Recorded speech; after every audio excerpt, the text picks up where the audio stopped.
So here we are. We now have the last answers to the questions we've all wanted to know in the Formula E community. What is the final grid going to look like, and where are we racing in season 12? And we're going to discuss all of that in this episode of Formula E Unscripted.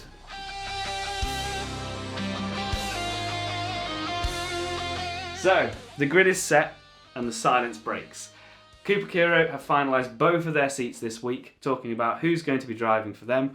Obviously, Dan Ticktum, I don't think anyone questioned it, and we're very excited to see that now he has another season with them. I think last year he showed a lot of potential, and I do think that now he's bedded in and he's got more confidence, and especially with that Jakarta win, he has the ability to get them fighting for the constructors instead of the midfield. And I think this is a great opportunity for him now, because it just shows that they respect and they want him, and then going into Gen 4 just means that he's just going to be able to work with that team on the engineering side, but also in the driving side. But who has replaced their second driver? Because Beckman is no longer there. They confirmed that this week. I would love to say it's me, and I wanted to do that with the thumbnail, but it's not, because I'm not a race car driver, and as much as Formula E looks exciting and I drive an EV, it doesn't mean that I get the seat. But they have gone for Pepe Martin, who is, of course, a Formula 2 driver. He's done plenty of seasons there and has moved into Formula E. The community online between Formula 1 and Formula E are thinking, is it a dropout? Is he never going to get to Formula 1? But it's nice to see that someone who is as talented into Formula 2 is coming across, who's going to be, young and a great rookie for the season. I think he's actually our only new rookie to have in Formula E. So he's the one to watch, and I think Cupra Kiro is a very good midfield team, and I think, coming in, they're going to be fighting for some points and hopefully have a very strong pairing.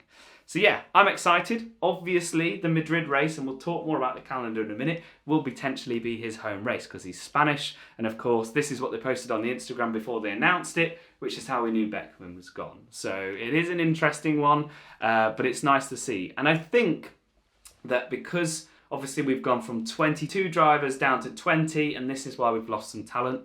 Obviously Jake Hughes being one of them, and there has been he should have been on the grid, but it's not up for Cupra Kiro to fix the Formula E's problems of spaces on the grid. And I think if Cupra Kiro have been keeping an eye on this driver for a while, it's obviously, showing that they want to bring new rookies into the sport and not just giving somebody who is talented in Formula E a shot just because they haven't got a seat. Even though, with motorsports, it's give or take like that. So, but I do think it's a great opportunity for rookies to come into Formula E. It's a very fast-paced sport. Obviously, talking about the calendar, I've just recently done a video about that and talked about my thoughts about what I think with the races. Because I've got that video out there, I will leave it linked at the end and you can go watch that if you want to, but I will give you a brief synopsis of what's changed. The order of races, we've obviously lost Jakarta, which is sad, so Dan Ticktum's chance of doing back-to-back wins have gone there. We have now a Madrid circuit. It's not a street circuit, it's a circuit. It's very interesting, looks good. Looks like if Jakarta was actually a track. So to be honest, I think it's going to be a very similar vibe. And then we're going back to Sanya, guys. If you're not familiar, back in Gen 2, we went to a place called Sanya. I like to think of it as like Tenerife, but in China. It's like a resort, and it's like you go through round all the hotel complex, and then you leave and you go up along this main road and then just turn around at the first turning point and then come back all the way in. And I think as a circuit, it's entertaining. It's got a cool hairpin where they turn around along that main road, but to go weaving in and out of the resort, I think is pretty cool. So, but that's the kind of major changes. We have 11 rounds and 17 races. I wish we had 19 races. Personally, in that video I said it would be nice to maybe have 13 rounds and maybe drop one of the double headers and just get more locations. But I think the sport's got to grow, it's got to work with its sustainability for one, and also its financing. So I'm sure they would love more rounds if they could. So, but the sport's growing and it's fantastic. I would just like to say a massive thank you for everyone who's been supporting the channel. If you can, like and subscribe if you haven't already, that would be great. I haven't really announced that in Unscripted, but I didn't think I'd actually get this far. But the news is really good in Formula E, and obviously we're going into testing next week, so there'll be more and more and more. So if you are interested in Formula E and the content that I provide, then consider subscribing and supporting the channel. Moving on to liveries. I'm going to do a whole video on this because I want to just talk about them. But obviously the big news this week has been Citroen's livery. So if you're not catching up with all the Formula E news, Maserati have rebranded to Citroen. And what I like about this livery, as much as I'm not a big fan of another red team, is they've actually linked this to their rally and sport. So their livery looks amazing. You'll recognise this car if you've ever watched any rally, and they've brought that livery to Formula E. And I will take that. I think it's really good. We're still waiting on a few others, but there hasn't been many changes. I'll put some images of some of the new liveries. The Andretti one is quite plain, but I actually think it's quite nice. I think it looks quite evil, so I will take it. Obviously, Jag have released theirs, and I've realised I look like a Jaguar fanboy, especially backing Felix da Costa at the moment with this T-shirt. So, but they've got a very similar design to this, actually, very similar to last year, where they've got one colour in the gold and one in the white that intertwines. But yeah, we'll talk more liveries after testing, because as someone who works in design and film and things, you know that the images they release are like top spec renders, but they might not look like that in real life. So when they test in Valencia, we'll have a look and we'll rate the liveries on what we think.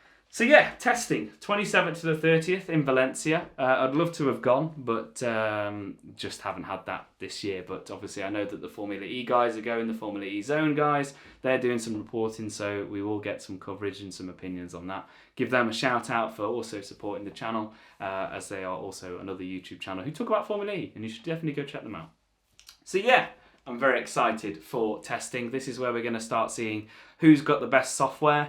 There's also the women's test after the 30th on the 31st. So we're getting a lot of Formula E content in the month of October. And then obviously November, we've got the pre-season stuff. And then we're racing in December. And it's early December, so we've only got 1 month to go. There's obviously going to be a lot of news about what's going on, and probably a lot about Gen 4, because that is being advertised a lot now, and we haven't even finished Gen 3. So I think that's all the news. That's all I've got written on my pad today. I do want to say, honestly guys, you supported the channel. If I just turn this on to here, that was on 23 yesterday, so over the last 48 hours we've doubled. So where you guys have come from, brilliant, thank you. Honestly, the support is unreal, and we want to be able to bring this channel and help Formula E grow through the community, and we can't do it without you guys. And Unscripted is fun because it's meant to be an easy video that I can put together with a couple of notes that I rip out at the end of the video, so I can't reshoot anything. So, and into the video.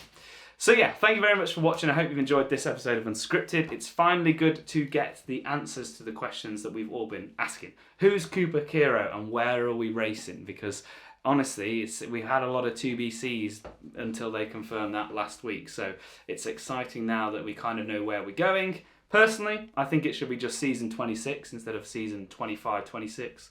It's the only thing I would change really with the calendar, and maybe some of the breaks. But as I mentioned, the video on the card at the end will send you over to my calendar video where we delve into the races and briefly just look at what's good, what's bad, what's changed. So if you can, comment and subscribe. Let us know who you're backing this season. There's a very good mix in the community of Rolands, Da Costas, even some Mitch Evanses as well. So, but thank you very much for watching this episode of Unscripted. This is the current life.